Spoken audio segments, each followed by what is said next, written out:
Yep. Yeah. Now we're back. Okay, but back to episode 80. It's been a minute since we actually came on this podcast. We apologize, guys. We had kind of a crazy schedule. I was traveling, and we'll talk a little bit about that. But, we've been getting tremendous feedback. It seems like everywhere we go, this podcast has kind of caught some traction, which we never expected. Where were we when we were getting on the plane to Tampa and someone? Yeah, some kid came up. Kid brought it up. He's like, oh, I watched the podcast. So he didn't bother you. It's like they come up to me, but they don't want to. I think because you have the headset, usually wearing a headset, like to get on the plane or whatever. It's because you're important and I'm not. No, I mean, he was cool. He's just like, I listen to podcast. I get it more because obviously I do a ton of content, especially now as we're doing this Fit for 50 thing. How's the Fit for 50 going? It's going well. I had a rough week, to be honest. I had some business I had to handle. I was out in California, and then, we kind of, as you know, it kind of got sidelined a little bit. My business carried over, and I almost was on a strict turnaround to go to Tampa. Yeah, that was. So, what I want to talk a little bit about, and when this whole thing, when I committed to doing this, my biggest concern is, bodybuilding has obviously taken, it's still a major priority in my life, but to do it at the level, at expected level of Olympia, and the problem is when I announced, hey, I'm going to do this whole body transformation, I think people's perception is a little different depending on who the people are. Some people realize, hey, he's not going to be back to what he was, but at the same time, I always said, I'm going to get in my best shape since it's been 10 years since I retired 2013. I was 40. I'll be 50 here in August. And, I was kind of contemplating whether I wanted to be super shredded, smaller. I just wanted to have the best version of me with what's on hand. And I think a normal version. Yeah, but you know what? It's kind of changed, to be honest, because I just wanted to be able to say, hey, I can take my shirt off when I get up onto a podium and speak or whatever.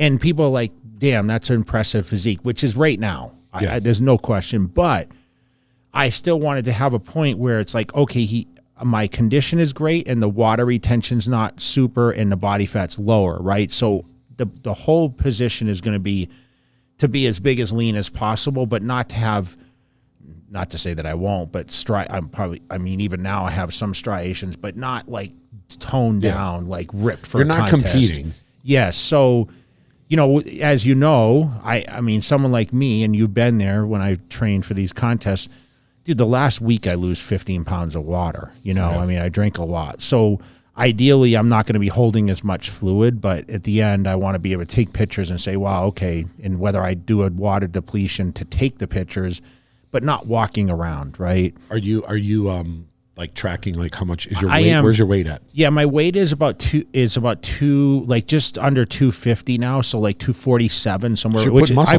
put on 15 pounds. Wow. Almost 15 pounds. You're definitely just looking at you, your shoulders are rounder. Yeah, I mean, you're rounder everywhere.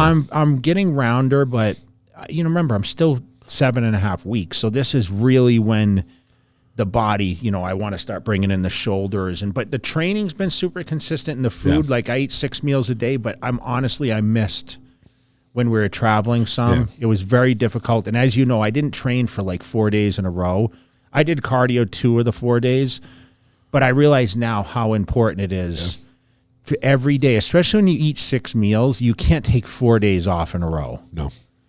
Or you can't eat my metabolism just doesn't keep up. So being in different time zones. But when I came back from Tampa, which we'll talk about the Tampa event, I was so gung-ho. It's kind of cool to be back into that rhythm and feel that.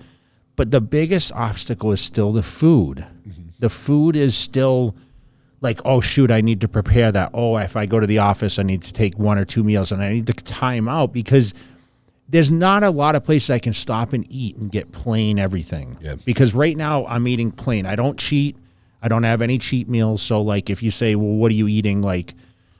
Angie said to me the other day, she's like, can you stop at In-N-Out Burger and get a burger? And I'm thinking, man, I don't even want to stop there. I'm to the point now where it's I'm on that routine and I don't even want to be around that food because I don't want the temptation, right? So here's a question, because you haven't been out of shape at all. Ever. I'm still in training camp since I quit, right? Yeah. Pretty much.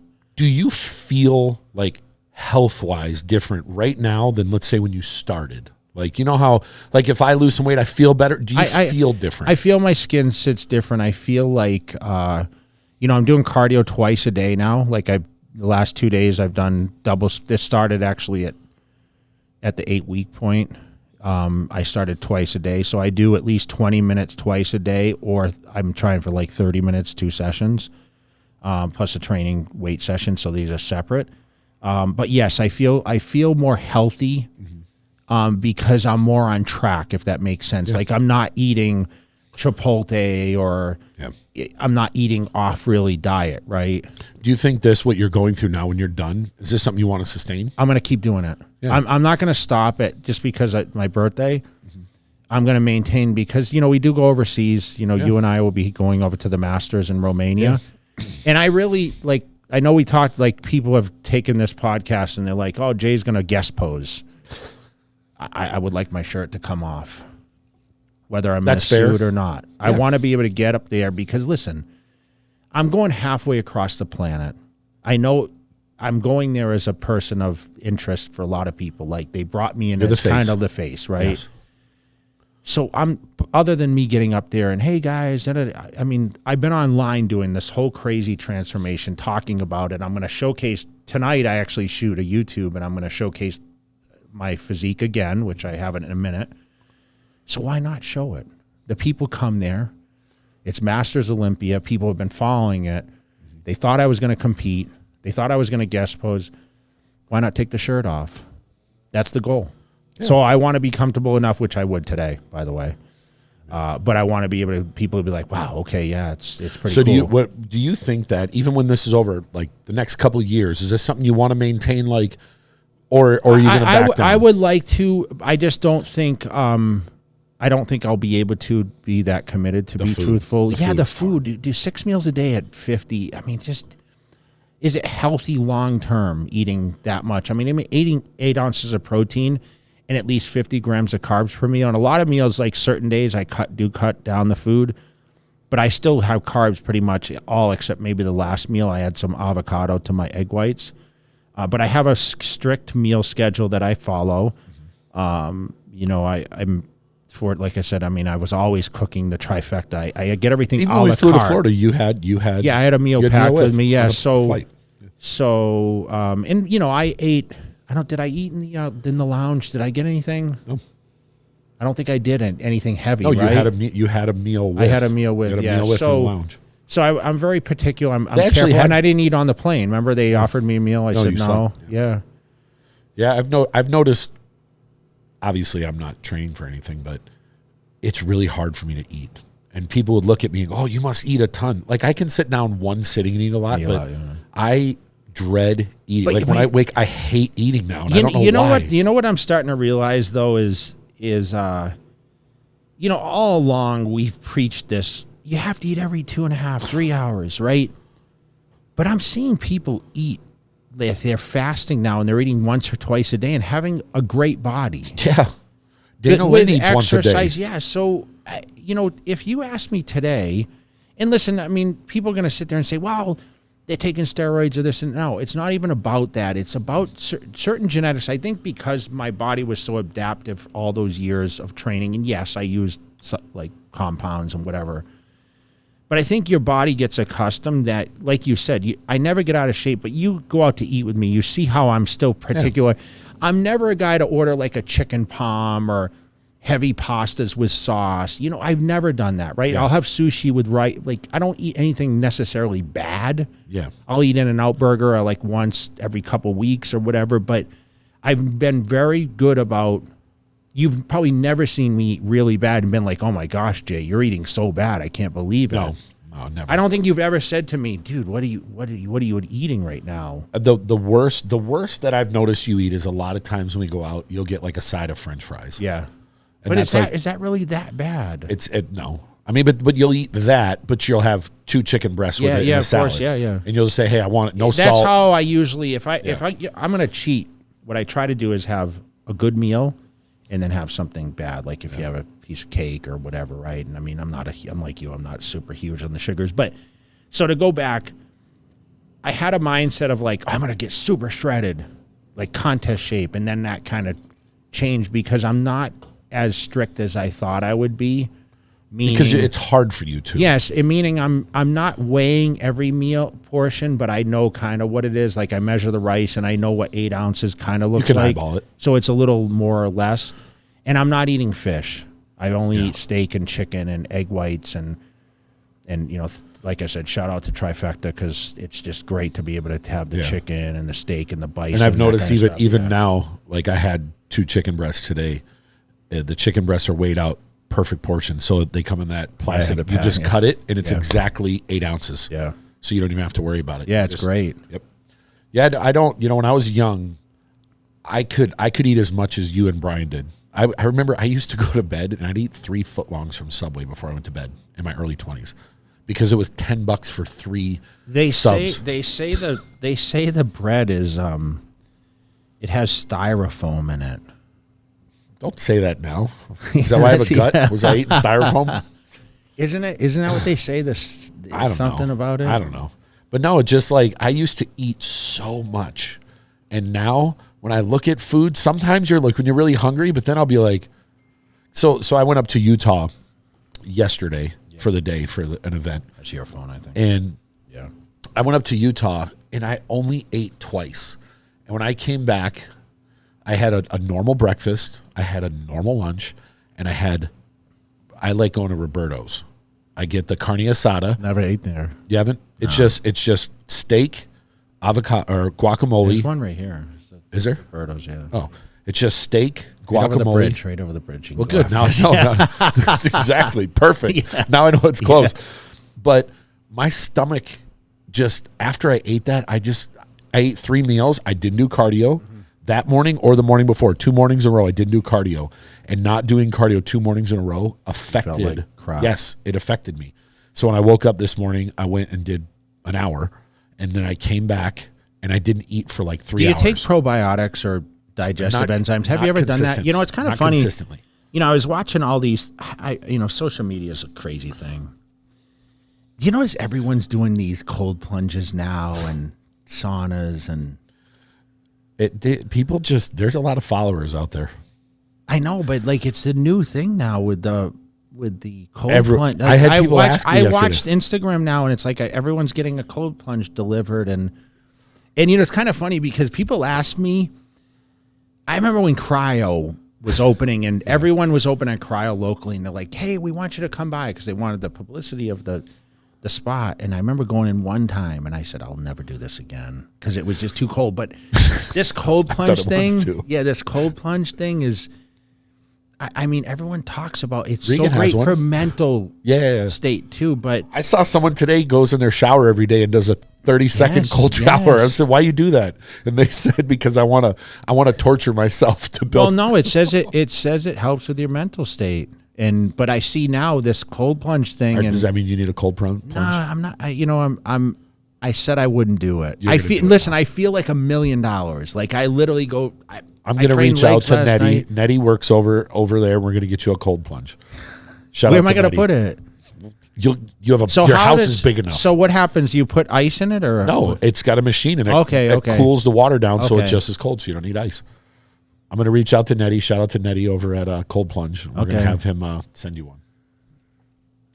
I mean, everyone's doing it now. But so anyway, everyone's got a cold plunge, and everyone's a coach now, and everyone's a motivational speaker.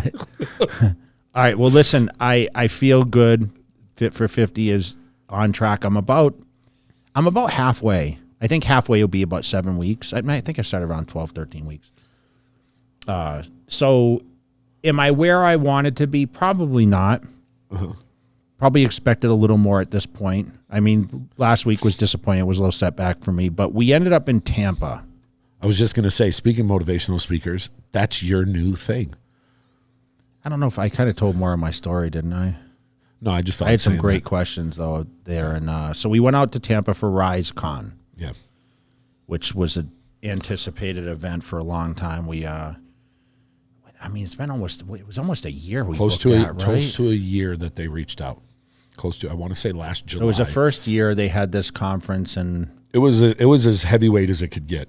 It wasn't like the little local thing you see. Who was the best speaker there that you saw?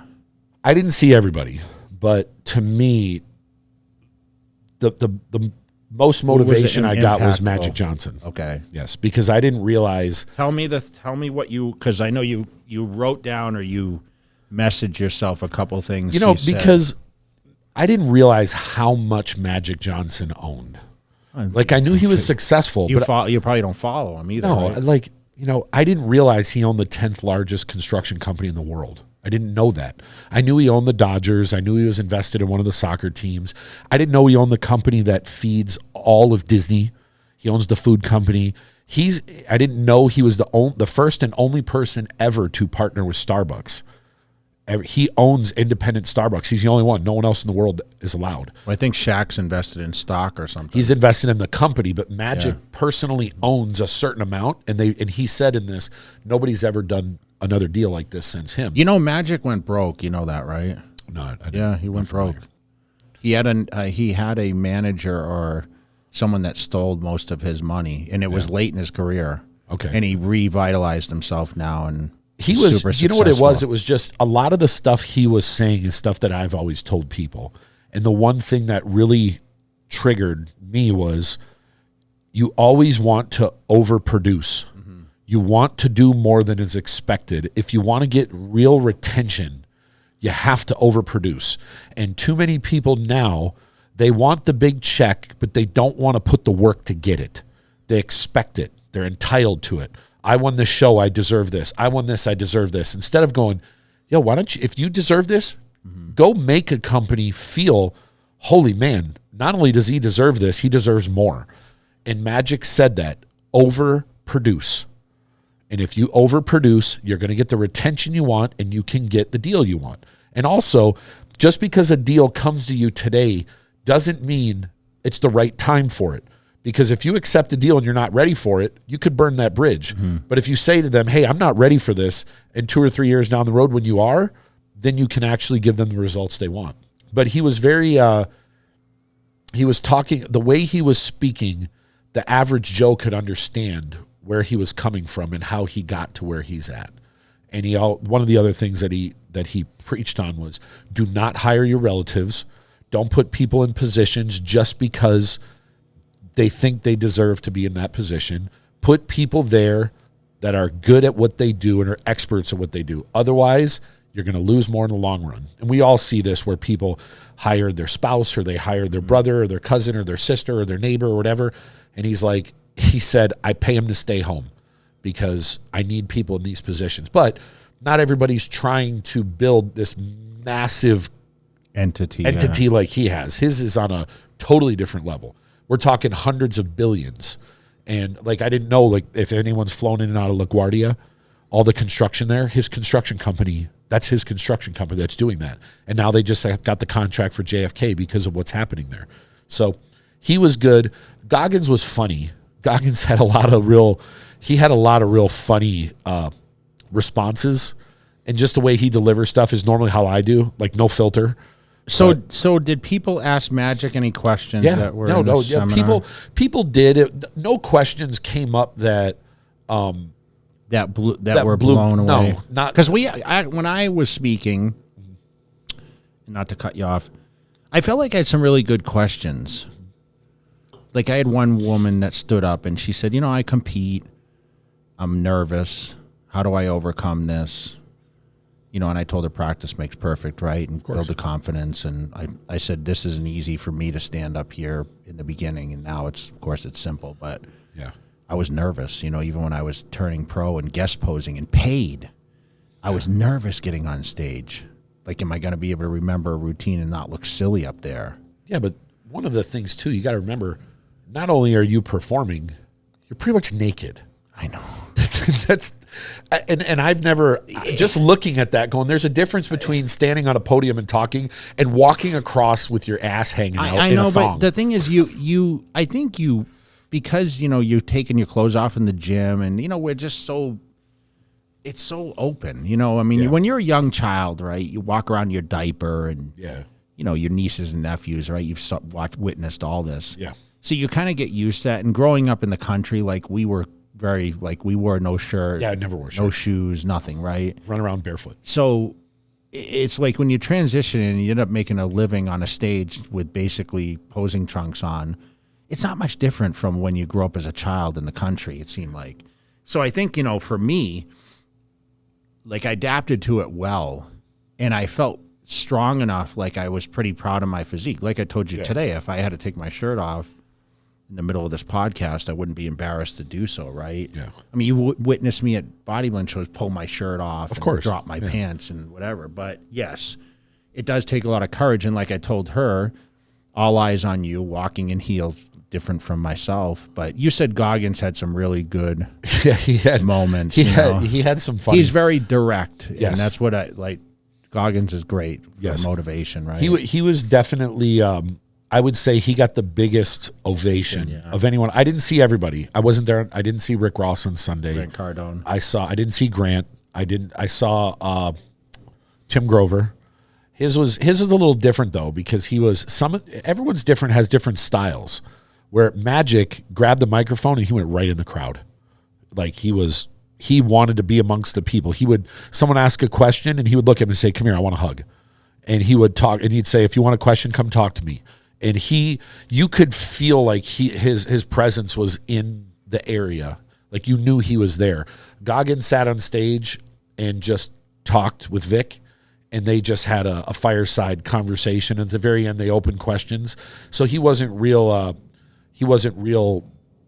inviting to the crowd. I stood up when I started getting the questions. I stood up and answered the questions. Yes, you did. And then Tim Grover was in a suit, and he just kind of walked back and forth and just talked. So everyone has their own style. It looked like Grant Cardone had a lot of energy, and he really went in there. So I think everyone has a different style, and I would assume a lot of people that went to that, they got what they were looking for from it. No matter sold out. No matter what you were looking for, there was someone that weekend that fit what you were looking for. No matter what industry you're in. What did you take away from it? As far as what?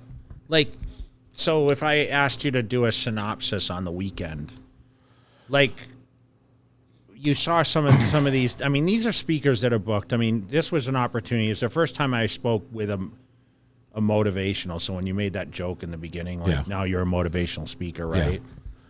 I don't think we looked at it that way, right? I would say the thing that I, across the board, could say is consistency is king. Every person up there got where they are because they saw something and they were relentless to get it, no matter what it was. Whether it was Goggins, someone saying, "Hey, you can't run because of this." Okay, yeah, stick it. I'm going to do it. Whether it was you can't beat Ronnie. What do you mean I can't beat him? I will beat him. You beat him. Whether it's Magic Johnson, you're out of the NBA. You'll never be a successful businessman. You'll never do this. Never. He talked about that, and now he's a billionaire. But there's a lot of people that spoke that weren't headliner people necessarily that had a story, because it's easy for people to point out and say, well, I had a platform because I was in magazines, right? Yeah. But I remember when I was striving to be known, and it wasn't about being known, it was being successful competition wise. What was the only way to get there? Was winning. Yeah. Right? You had to have a talent. Where some type of title. Today, now, your voice, your opinion sometimes can be how you gather people's attention.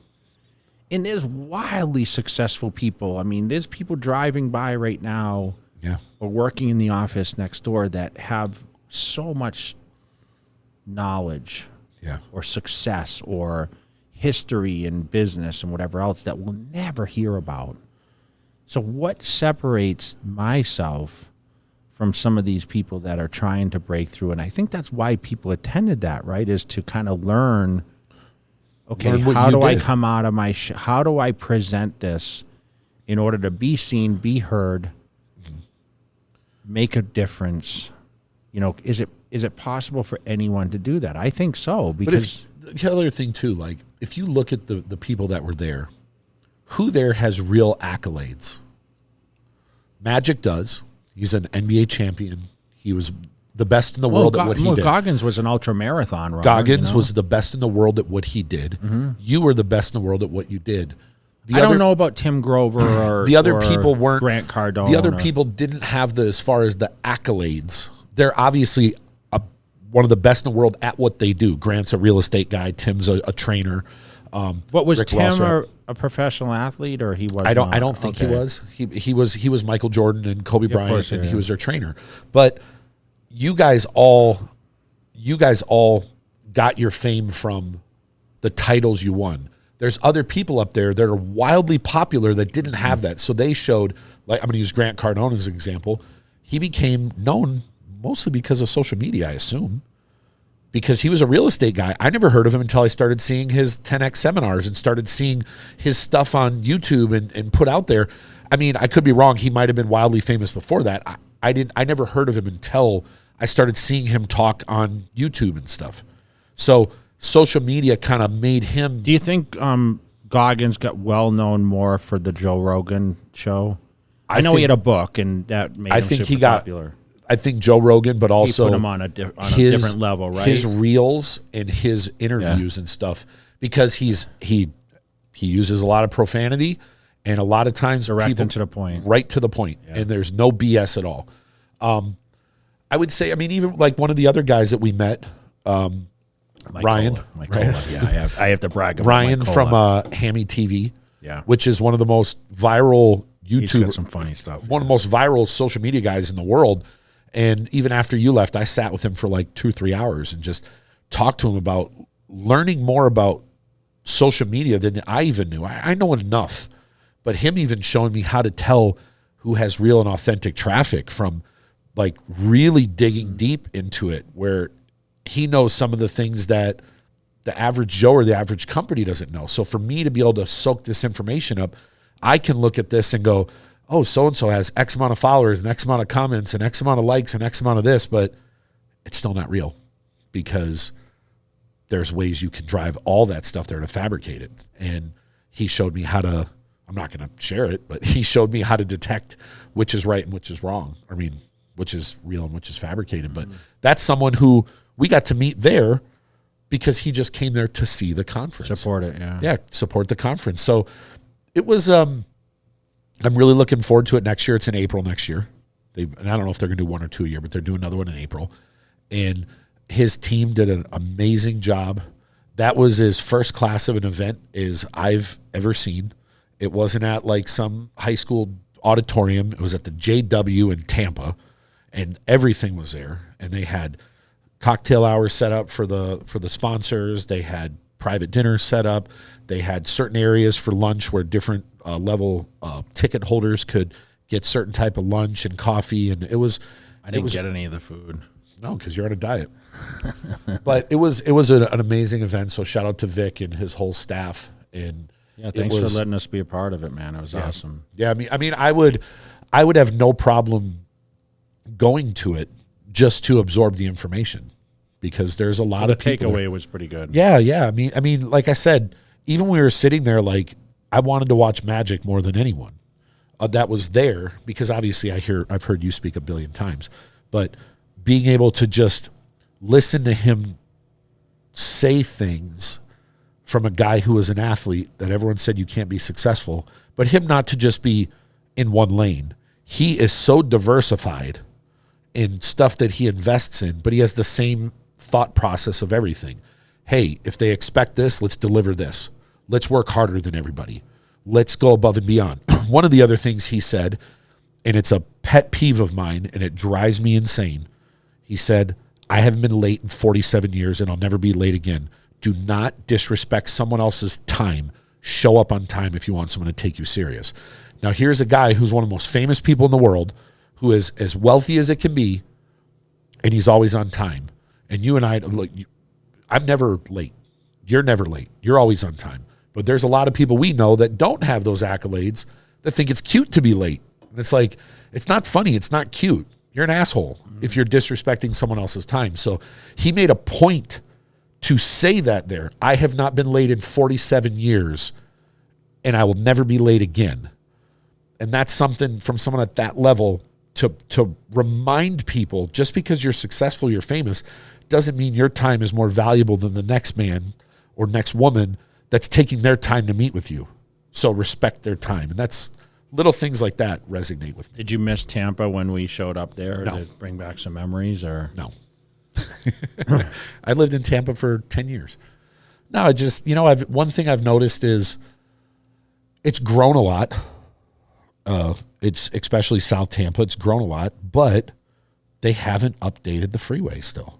They were the same as when I left in 2009. Traffic, yeah. Like, I don't know how a city that big, knowing the influx that's coming, there's 1 million more people there now than when I lived there, and the freeways are the same.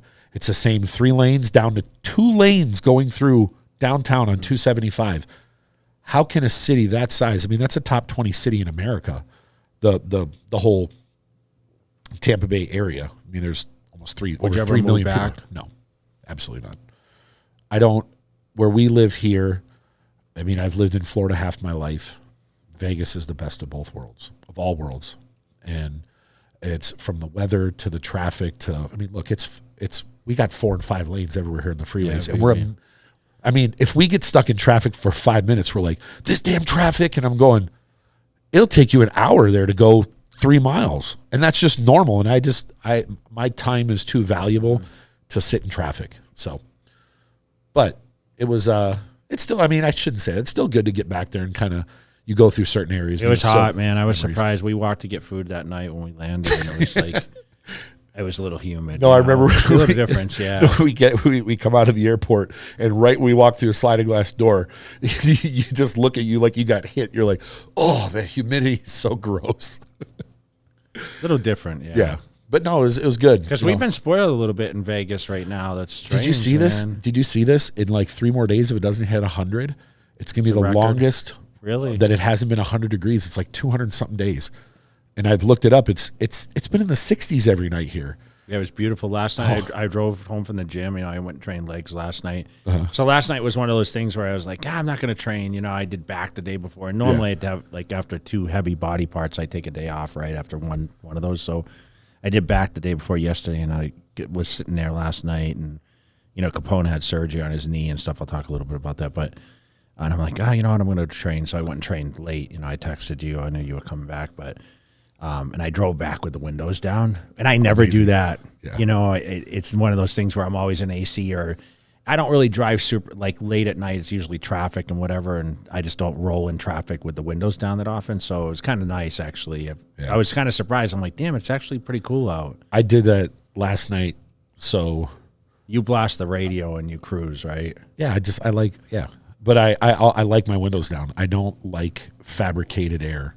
I like fresh air. Even if it's 100 degrees out, there's times where I'll have the windows cracked, even if the AC's rolling, because I just want fresh air in. But I noticed that last night. I had to go to the airport at midnight last night, and on my way home, I had the windows down, and I had the AC on, and I set the AC at like 74 or something in my house. And I go through the front door. I'm like, it's hotter in here than it is outside. Yeah. So I went upstairs, killed the AC, opened the windows, put the fans on. But when I looked it up, it's not supposed to hit 100 till like the end of next week. We're not complaining, man. We're almost to July, and God. We get through July and August, man. We're pretty much. And now near my house, it's really difficult right now, because at about a quarter mile from me, an entire apartment complex burned down. It's probably over the news. And it was, even now, this was 2 days ago.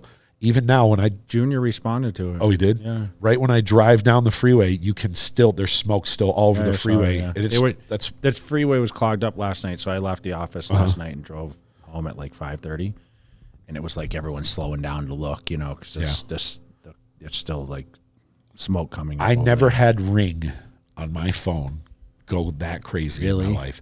Because, when I travel, I'll get a Ring. What did it say? It was fire, fire, fire. It was. I had at least 100 messages, blaze, blaze, and you'd see all the people filming it and posting it on Ring. Okay. Because you'll always hear like gunshots, or did you hear that loud boom? Someone stole my package. Someone's dog took a shit on my blah, blah, blah. But all it was catalytic converters. Yeah. Someone going to steal yours. Yeah. But no, it's a lot of package thieves still. Yeah. But it was nonstop. But I don't know. That's kind of weird that a complex would burn up. They don't know yet. I asked. Yeah. They said they're investigating it. So. I mean, a complex that's not finished just burned up for no reason. That wasn't a small little fire. That whole thing went up. Like the whole complex. Yeah. I haven't, seen the more pictures. I saw the pillars still up over there. Like how does a place burn down? There's not even that much wood in these things because a lot of it's concrete and metal 2x4s, and like how does something blaze like that? I'm sure they'll figure it out. But so talk about Capone a little bit. Yeah, so Capone tore his knee. So I guess it's similar to if we tore an ACL, so they had to do a surgery and repair it. So it happened. We actually don't even know what happened. He jumped so much and jumps down. And I think one of these nights I came home and I think he jumped down and must have just landed on it wrong and tore it. And it was an absolute total separation. Uh-huh. I actually told her for a couple of days because he was limping around. He wasn't putting pressure on. I said, he'll be okay. So finally she went to the vet. I said after a couple of days it wasn't getting any better. And they did an MRI and it was torn. So they had to do a surgery, but they postponed it. So they set an original date and then something emergency came up. So they had to postpone it and he just got the surgery on Tuesday. So today is Thursday. How's he doing? He's not himself. He's not, he's in a full bandage. I guess he has to leave it on for 3 days. And then he has to be super careful. I think that 6 or 8 weeks is a full recovery. And he's so full He's very active, yeah. He's very active. So it kind of sidelined a lot of stuff. I mean, like Angie's birthday is this weekend. And, we talked about, taking a trip or whatever else. But I think we're kind of staying still for a minute just because it's too hard for him. Yeah, his situation. Yeah. And he's just not a normal. You know how happy-go-lucky he is. Yeah, he's the most energetic. It's affected us, ever. so it's kind of affected her a little bit. Like she's taking it a little hard because he's just not himself. Yeah. But he seems to be okay. He's on some medication, and it's always hard when you see your baby. It's like he's so has so much personality, and he just really doesn't have the personality. But he's 10. He's 10 now. So I mean, as they get older. I thought it was something that would heal, but I mean, it's torn muscle. So they had to kind of go in and they fish wired it, and they did the surgery. And he doesn't wear a cast. Yeah, I mean, it was sufficient, and he should make a full recovery, and he'll be back to being normal. So if you guys don't see him on the media, that's why. I know a lot of people reached out, so I appreciate you guys reaching out about it. So while this last weekend, Michael Krizzo qualified. Yeah, which we expected. Yeah, I expected him to, but it didn't look like it was like a walk in the park. Yeah, I think, I remember we kind of conversed back and forth, and it's kind of funny because we're still kind of fans, right? And we follow, like, updates, and, he was looking so paper thin, and especially the upper body, the arms are some of the best in the business, and it looked like he made improvements, which I think he did improve from his prior showings, but I don't know if he came down in size a little bit to gather the condition. I still feel like he's still going to have trouble pushing the top spots at the Olympia. I think you actually said to me prior to this show, boy, Krizzo's going to make a big impact in the top 10. But, he still needs to get more density in the side of the leg, the hamstring, the hamstrings, glutes. Like, he still needs, and the back's improved, but he's still, arms are so big. Yeah. So when you have the arms that big, it kind of takes from throws everything off. The lats, unless you're like a Nick Walker who has a tremendous rear double bicep, his arms are gigantic. Yeah. Do you think he can make the top 10? I don't want to start counting places because I hated when people did that to me. But there's a lot of good guys that 6 to 10, bro, is going to be. I mean, I think we kind of know. I think we know the top 5. I mean, we just saw Derek and Samson too. Yeah. I mean, they trained together a couple days ago. And Derek looks tremendous, which he always has, and Samson looks tremendous, which he has for the past few years. Obviously Arnold winner. The question is if Derek would have done the Arnold, we can keep talking about that. Could be a different ballgame. But contention wise, I mean, we still look at, Hottie's been kind of shouting out, like, don't forget about me. I think I'm one of the people that doesn't forget about him because every time we talk about the Olympia, they're just talking about Derek, Nick, Samson. It's like they're forgetting that. Yeah, and who else they're forgetting is Brandon. Brandon? Because Doesn't get talked Brandon about? was 4th, and last year, I mean, who was fifth? Rami was fifth. I mean, sounds like he's going to come back and compete, which I'm all for. Of course.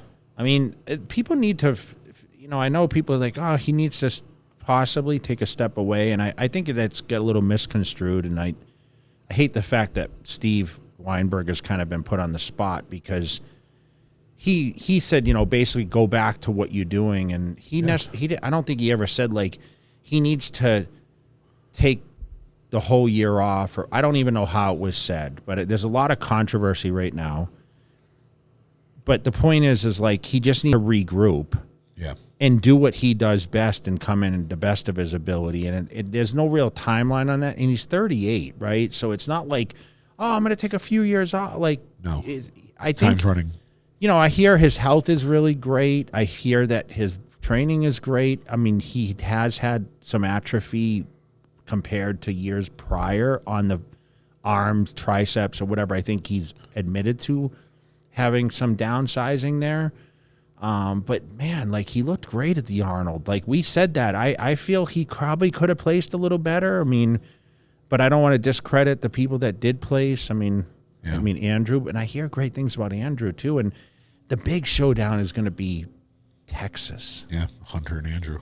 I mean, and there's going to be other guys too, right? Yeah. But man, like I know there's a lot of international shows, but that's going to be like who's not going to qualify there?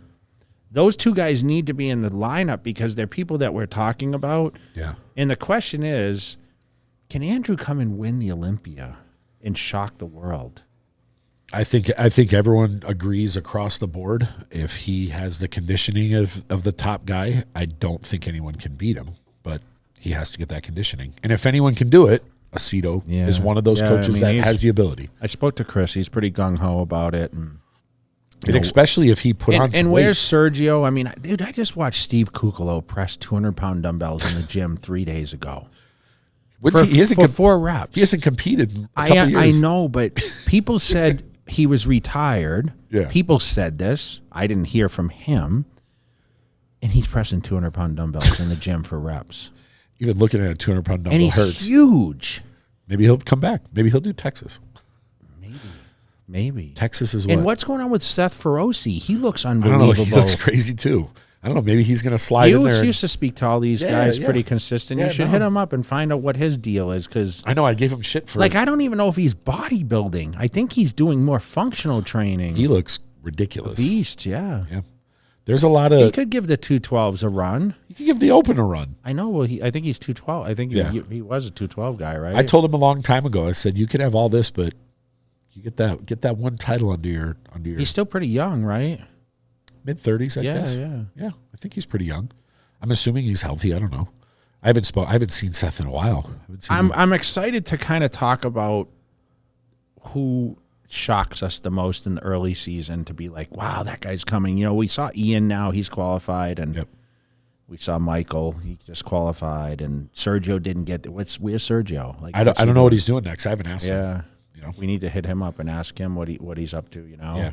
No, I'd love to get him on the podcast. Talk a little bit about the men's physique, what's going on with that. So I don't know the exact, I just watched the Tyler's video where he said after this year, they're going to put whatever weight caps and height with men's physique, which is, I saw some people complaining about it. I think it's smart. Like, you have weight caps for classic.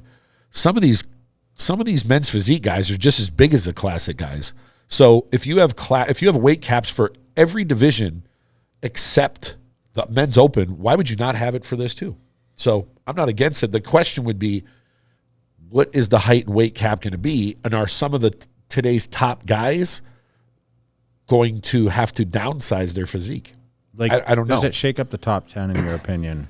I would assume height to weight ratios. I would assume yes, because some of those guys are massive. I mean, isn't that the statement the judges are trying to say? Like, guys, you're out of control. If we, and people are pointing their eyes to the judges, being like, well, it's your fault because, they're just trying to judge. Remember, if the judges, and I'm not a judge, thankfully, if you got 10 guys on stage, okay, and you got, you have to compare bodies. So if everyone's out of shape, you got to kind of pick point, okay, well, this guy doesn't look so good, and he doesn't look so good. He's softer here. You're gonna kind of put it in order based on, okay, who doesn't look like closer to what we're trying to do, right? But if you have guys that are all big, you know, that were already in the position and they got a little bit, it's really hard to judge and pull them back and say, well, you were champion last time. Yeah, you look too good. I mean, it's like Aaron Banks. Like, he could compete in Classic with his lats. I think he could. But his other body parts, maybe not so much. But like a Brandon Hendrickson, like they talked about him crossing over to Classic. And I mean, you look at Classic physique winners, the standard was Danny Hester, then it was Breon. Okay, the height stature is a little small. Now it's a tall, broad guy. Where Aaron Banks now, I mean, you had Jeremy Buendia. By the way, they worked out recently. I saw that. And everyone was kind of... Imagine if you took Mark Anthony's physique and put him next to they're showing that. Aaron today. Yeah.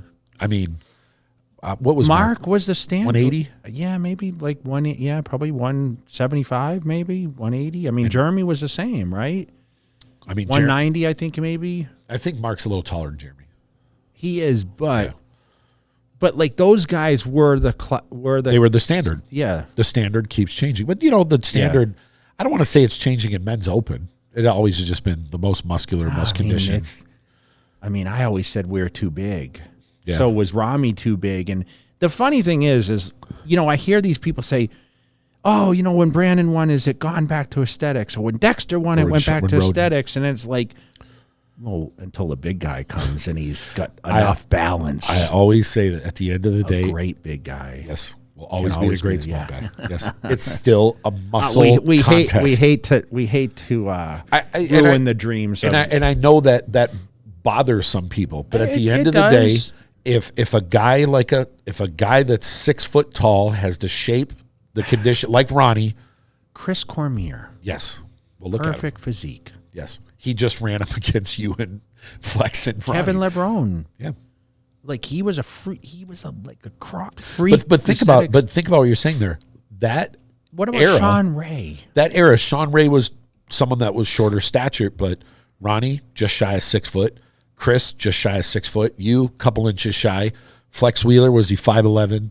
Kevin Levrone 5'10", like 5'10", 5'11", 5'9" through 5'11". Now there's a bunch of guys that are 5'7", 5'6", but there's a couple guys that are tall. So does anyone challenge Aaron Banks?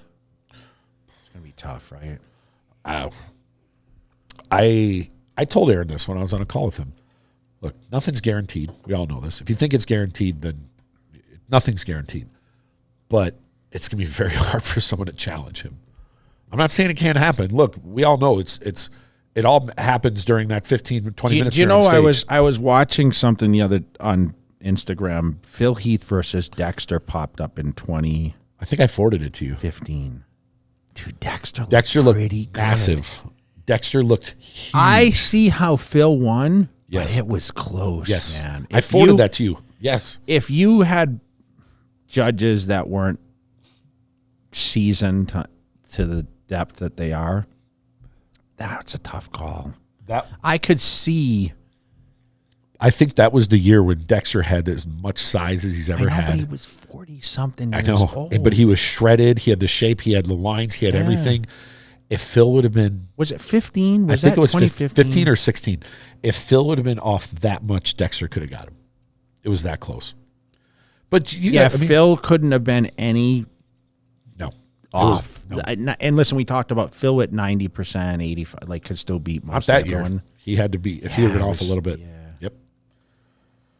Yeah, but so I went to Utah yesterday, and I went up there to go see Bucked Up, and it's a brand that I've seen around for a long time. Me and Urishna went up there, and I never realized how big that company is. You know, I just thought it was just a brand that was at we'd see them at the expos and we'd see them around. They're big in all the big chains. I didn't realize GNC's, vitamins. I didn't realize they had 100,000 square foot warehouse. And I mean, packed to the gills.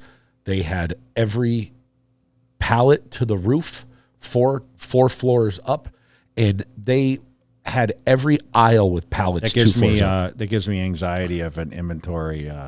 That's what I'd said. I looked at it. I said, I would want to be the inventory guy here. There's so much, system, and it was like you had this room that's like 40,000 feet, and you're Yeah. like, oh my god, as far as you can see. And then you walk through another door, and they had another room like that, and another one, and that was even their corporate headquarters. So I got to go up there and spend some time with them, and just see a different brand, because I love learning about these different brands and seeing how they operate, because every brand you operate a certain way, and this operates a certain way. And so we got to go spend some time up there, and I love going to Utah. I used to manufacture my products in Utah when I first started the company. I remember there's, I want to say Orrin Hatch, the senator there, did a bunch of stuff to make it easier for dietary supplements to get made there. I want to say that's more than anywhere in America is made in Utah. Yeah, Weeder used to be there. We used to fly up there, and that's when I lived in Massachusetts. It's man. I love Utah. Utah is a beautiful state. Like, it's clean, and I mean, a little more traffic than I would probably want, but it's a beautiful, beautiful spot. So I was glad we got to spend some time there. And I see they announced the Arnold ticket sales in the Arnold UK 2 weeks after the Arnold US. 2 weeks after, man. Yep. So does that mean you're going to go to Europe? If they invite me, You know what that means? You're going to have to go to Europe 3 weeks apart, because FIBO's 3 weeks later. You probably didn't think about that. Like, oh shit, you want to go back? Maybe we can find a way to just stay in Europe for 3 weeks. It's a tough one. Maybe go to Dubai. Yeah, we go to Dubai for anyone want us to come to Dubai? Yeah, we're looking to maybe split some time. Go ahead. What do I have? Hold on. What do we have? When is no, I have the Don't you have a Jay Cutler show? Desert Classic on the 30th of March. Well, maybe you'll miss it. When is the Arnold UK the 15th then? to the 16th, I think. I think I just got them. Okay, so it's 2 weeks after. Yeah, congratulations. What do you think about the Arnold documentary? Did you watch it? I haven't watched it yet. Oh, you haven't watched it? I haven't watched it yet. I've been go. It's pretty funny, You watch these. It made me reminisce a lot. Yeah. I didn't get through the political stuff, but the bodybuilding and the films. Yeah. And, you think you know everything about Arnold. And, he actually said something in the doc. I was like he's like, I'm 75 and I hate the way I look. Because obviously you get older and...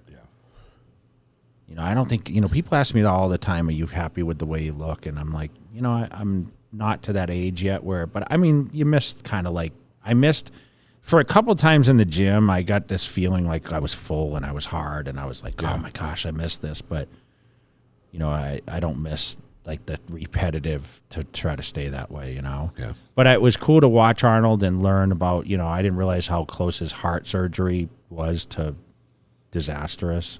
Yeah, I need to watch it. Yeah, you need to take a. Well, I'm home this weekend. I don't have to travel anywhere. I think I might go overseas next week for. But I like people's opinion. I mean, people want to comment about that. I mean, seems like the whole planet was tuning in on it. Like everyone was hitting. You see this yet? And I haven't got through the whole thing. Angie actually watched it prior to me, and she was telling me, "Oh yeah, Arnold this and that." And I'm like, "Damn, you actually sit and watched it?" Because sometimes I wonder if bodybuilding really interests someone that obviously she's with me, but like it's still Arnold though. Yeah, it's just you I think he was such an iconic, #1 film star. And Arnold I said this to someone the other day. They were asking about difference between certain levels of celebrity, so to speak, and I just said, Arnold's he's in that rare. Wait, he's a single name. Yes, like you say Arnold or you say The Rock or. I can sit here and say Dwayne. People know what I'm talking about. He's higher than The Rock. He's higher it's than like these Hulk guys. Hogan, right? Yes, because he was an icon for 40 years. Yeah. The biggest movie. There's nowhere you can go on this planet, and if you show a picture of him, they don't know who he is. But then he went in, obviously, as a businessman, but then he got into politics. So he has the athletic accolades. He has the biggest accolades in movie history, but then he became a governor of the biggest state in America as far as population and economy. So he has every sort of accolade you could have. So he's on the same status as a president of the United States, even higher to a certain degree. I'm sure a lot more people know who Trump is than some of our other presidents. They said if he had the chance to be president, would he have run for president? I'm sure he would have. Yeah. And he probably would have won. Yeah. But he can't because he wasn't a natural born citizen. you know. And I don't know if, I mean, I guess that's in the Constitution. It's the way it is. You know, I'm sure there are people that were not born here that would be great, you know. I mean, kind of sucks that disqualifies somebody that could be great, but I understand, you know, it's the way it is. So, wonder if you would have voted for him. It would depend. I'd probably align a little bit more with him than a lot of other people that I've seen. You know, probably. What do we have coming up? We have, let's see, in July, we have American Fitness Expo in Houston. We have the Fit Weekend in Mexico City. Yes. We have the Anaheim Fit Expo. Bullfrog event for me, July 15th. Yep, you have the Bullfrog Ohio, event. Toledo. And then we do have an offer for the second week of August. I have to run it by you. I won't do it on camera. And then the weekend after, I think you go to Virginia and I go to Brian Shaw's event. And then the weekend after that, we go to Europe for the Masters. So we have a couple weeks here where it's not even a couple weeks, too, where we kind of don't have to do stuff. I'm sure stuff will pop up. Like I said, I thought I'd be home for 2 weeks, but now it's looking like I'm going to fly down to Central America for like 3 days. But we'll at least get 2-3 weeks to. It's better for you that the traveling isn't extreme. Like the American Fitness Expo, you fly in the night before, do the event, fly home. So that's not. By the way, Milos just texted me. He was disappointed that we didn't get him on the podcast. He wanted to review the whole the Spain. We didn't want to review that much. Shout out to Milos. It was just, you know, we don't know a lot of guys, but there was I think the kid that plays 4th 21. We met him at FIBO. Remember he was there. Yeah, he was young. Yeah, he was massive. Yeah. John, I didn't realize he was 21. Yeah, he's 21. Wow. Yeah. It's like the Spain Jay Cutler. Everyone has like from their country has like their own Jay Cutler guy. You know, it's pretty cool. But so that's we're gonna wrap up episode 80. Yep. And, I can't believe we got to 80, dude. I know we actually stuck to this. Is it 80 though? Yeah, or, it's okay. 80. Yeah. Sometimes we're guessing because if it's not, we're just gonna name it